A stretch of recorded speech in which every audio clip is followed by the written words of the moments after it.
Hallo, ich bin Lena. Wir sind heute hier im Entenpark, um meinen Vater Fragen zu stellen für Keith's Story, wie es für ihn war, als 16-Jähriger nach Berlin zu kommen.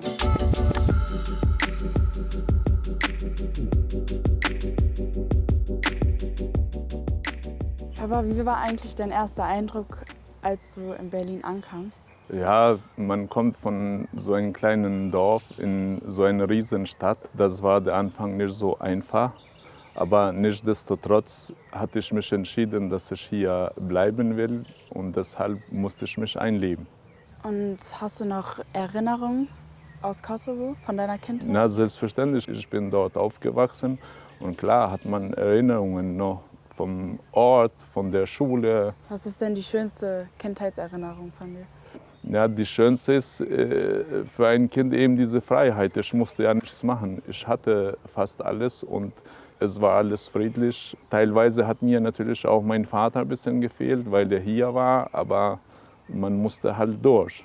Warum war eigentlich dein Vater hier? Denn es war in ehemaligen Jugoslawien so, dass man früher in Deutschland, so wie jetzt, auch teilweise Leute gesucht hat. Und er hatte den Glück oder Unglück, wie man es nehmen will, dass er nach Deutschland kam. Die wurden dann hierher gebracht und ich musste her dann kommen, kurz bevor ich 16 Jahre wurde, weil ich hätte keine Aufenthaltserlaubnis bekommen über meinen Vater, wenn ich nicht vor 16. Lebensjahr hergekommen bin. Und in der Zeit, wo ich noch im Kosovo war, ich habe den ersten Lehrjahr Gymnasium fertig gemacht, habe den zweiten angefangen und dann kam die Zeit auch für Musterung. Deshalb habe ich mich dann entschlossen, nach Deutschland zu kommen, weil ich keinen Bock hatte auf irgendeinen Krieg oder was auch immer. Und hättest du die Möglichkeit gehabt, in Kosovo zu bleiben, würdest du diese Möglichkeit nutzen? Na, die Möglichkeit hatte ich, aber es wurde dort halt riskanter wegen des Krieges und wer möchte gerne freiwillig im Krieg bleiben. Man fängt auch als Kind an zu denken, ja, was bedeutet ein Krieg, was verursacht ein Krieg und so weiter und so fort, macht man sich schon Kopf. Und deshalb war ich auch dann froh, dass ich mich entschlossen habe, nach Deutschland zu kommen. Was für Herausforderungen gab es denn für dich in Berlin? Also es war der Anfang ziemlich schwierig, wenn man in so eine Großstadt kommt, man sich nicht auskennt. Und dann haben mir auch teilweise diese große Familie gefehlt. Mein Vater musste arbeiten, also das heißt, ich musste jemanden suchen, der für mich diese ganze Übersetzungen macht. Ich musste erstmal eine Schule suchen, wo ich die deutsche Sprache lernen sollte und wollte. Und man wusste nicht, egal wo man hingegangen ist, Klamotten, Essen, was auch immer, auch kriegt man eine Frage, was beantworte ich und so. Und ja, beruflich, ich habe dann auch schon angefangen, sehr früh ein bisschen so in Gastronomie zu arbeiten, zu kellnern, halt Pizzas zu liefern. Ich habe alles gemacht, was man konnte, halt, um mein Brot selber zu verdienen, dass ich nicht auf der Tasche von meinem Vater hänge. Ja, das waren die Herausforderungen. Und würdest du sagen, dass Berlin mehr dein Zuhause ist als Kosovo? Ja, weil ich auch mehr Zeit in Berlin verbracht habe jetzt als im Kosovo. Und ich würde mit Berlin auch nichts tauschen.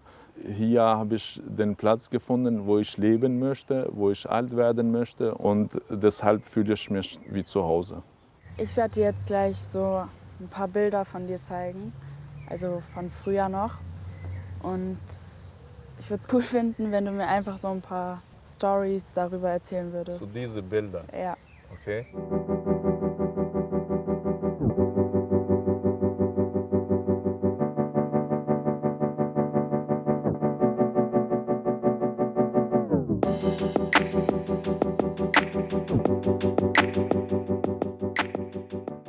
Wir sind jetzt wieder am Schatten und vielleicht kannst du uns jetzt mehr über die Bilder sagen.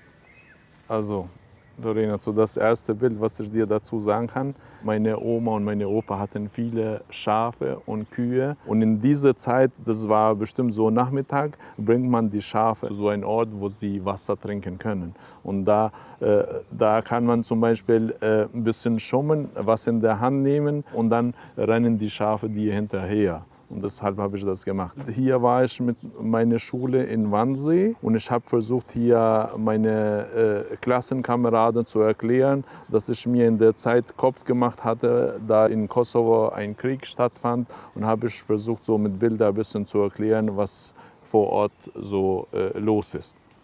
Hier bin ich am Kudamm. Hier war eine Eiscafé, genau vor Europa Center, und hier habe ich als Barkeeper gearbeitet. Hier war ich in der Zeit noch jung und habe versucht, so ein bisschen Sport zu machen, Fitness. Und hier bin ich in so einem Fitnessraum, wo man sich umgezogen hat. Zu dem Bild habe ich noch eine Frage. Ja. Hast du dieses Albanien-Symbol selber raufgemalt? Ja, das hatte für mich jemand gemacht und ja, habe dafür bezahlt für kleines Geld, dass ich das drauf habe. Sehr cool. Hier bin ich neben einer Drehmaschine während meiner Ausbildung. Ich bin ja gelernter Maschinenbaumechaniker und das ist eine Drehmaschine. Und da hat mich so ein Klassenkamerad fotografiert. Hier sieht man so den Anfang, hier ist noch ein Schraubstock.